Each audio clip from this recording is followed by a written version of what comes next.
nabanhaw na siya. Sa kahayag niya nalamdagan kita sa tanantang pagalatan. Ang tanan nga kadalanan paingon sa kalikasan, tuyugoy sa kahanginan, magtudlo sa kalangitan. Maglipay kita ug magkanta kita, kay nabanhaw na siya.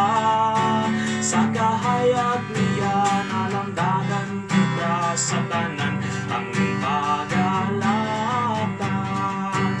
Kay daghan sa katawhan nagulat nga pahiyuman, dali mo mga kahigalaan at tuon ta silang tanan.